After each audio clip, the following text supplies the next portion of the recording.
AKA Patters, thank you for joining me. It is the 31 Days of Dread, the annual podcast event found here on AKA Pad's Audio Audacity. This is where we do one horror movie a day for the entire month of October.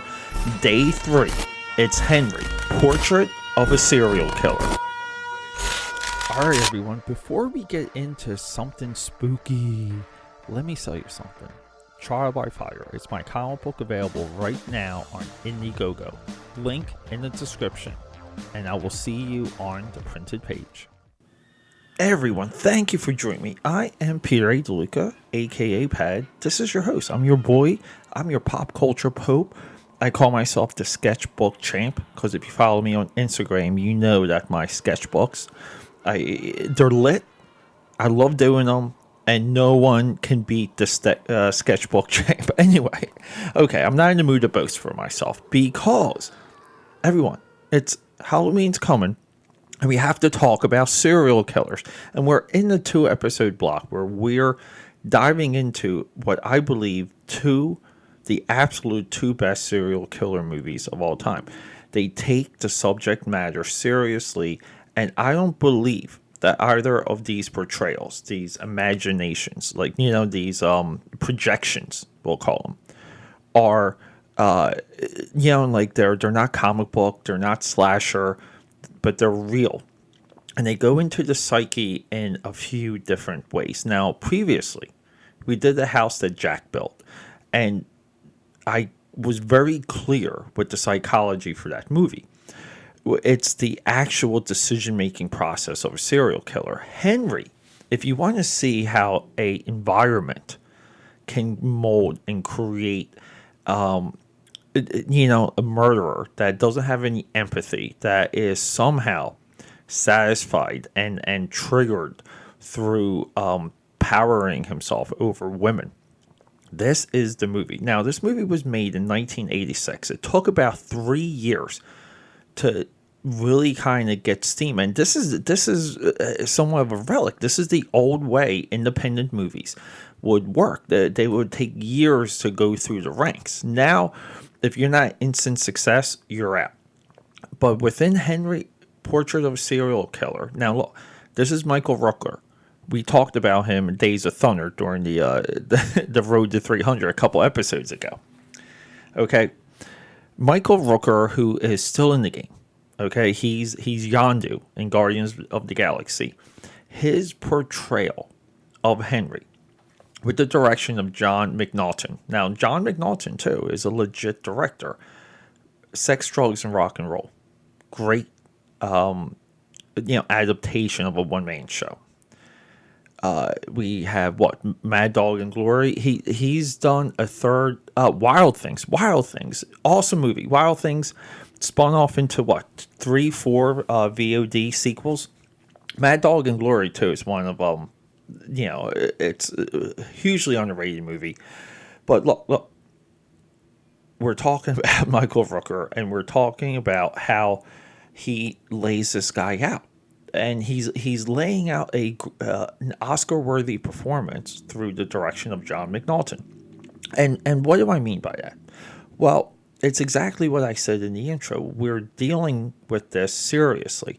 We're revealing a backstory that this guy comes from a horrible home. He comes from a really bad environment. And he's been spun through the system multiple times, and every time he's spun back out, the system doesn't do a great job in tracking him. Now, my biggest criticism for this movie is the first 15 minutes, because this is a largely independent movie, highly independent. So we don't have the production value when it comes to gore. The blood just isn't quite there.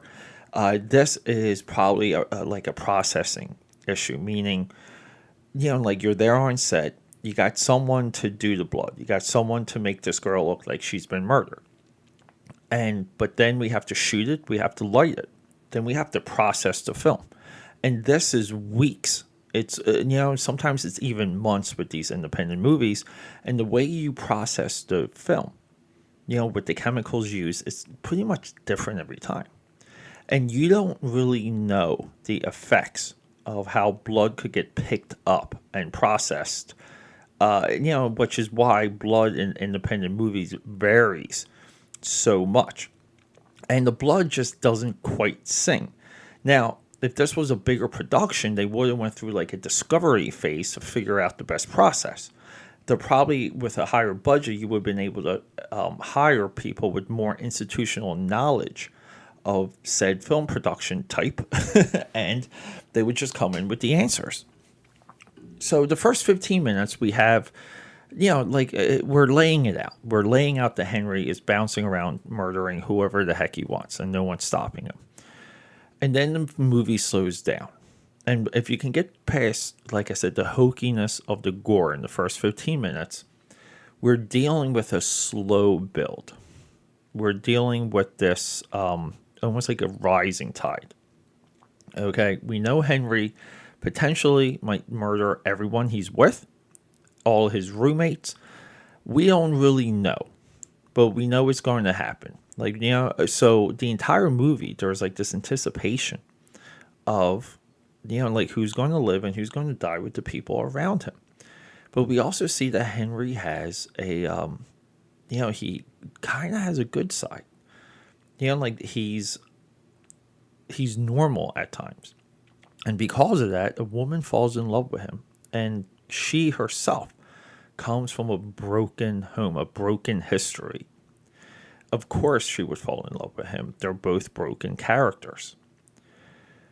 So, when we deal with the effects of horror movies, okay, a movie like this, if it doesn't stick with you, it's worthless.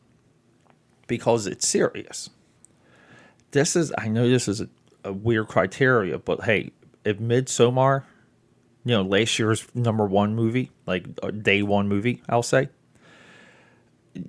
that ending is with you for your entire life. The ending of Henry, Portrait of a Serial Killer, is with you for your entire life. When I was rewatching this before I sat down to speak about it with all of you, I completely forgot about the movie except for the ending. I forgot how we got there. I forget what the character positions were. I just forgot. But I knew the last image. I knew how this movie wrapped up. So, if you need any real time, validation right now, this is it. And when I saw this movie, I was late to the party. But this is one of those great independent movies. And I saw this in my adulthood. I feel like I should have watched this movie when I was a teenager, because it's another great example of what to do with a low budget. And anyone that's out there, I say this every single year, if you're into making movies, studying and understanding horror to its core will not only show you very exact razor sharp point type storytelling, but it also shows you that within the narrative of a small budget. And having a small budget is a part of the narrative, because when you're telling your story, you can only do so much. You can't do anything. Day one, we spoke about Stephen King's It. Okay, horror never has gone epic. It's only gone close, because close is scarier. And I don't know if there's another low-budget horror movie that gets it like this, because it really, even the Texas Chainsaw Massacre doesn't quite compete with this movie. It doesn't. And I know that's unpopular. This movie's special because it's still underground. It's still unknown. And they kind of went down the memory hole. Now, it does have a sequel. I may do the sequel coming up. I haven't decided yet. I might do a sequel pairing. I might just pick two sequels from a previous year or previous episode and give you updates on those, okay? But everyone, thank you for joining me. It's the 31 Days of Dread. This was Henry, Portrait of a Serial Killer. Do yourself a favor and check this one out. I love you, and goodbye. Quick announcement. So this episode is dedicated to my father, R.I.P. Tony DeLuca, Tony Ironfeet. We love you and we miss you every single day.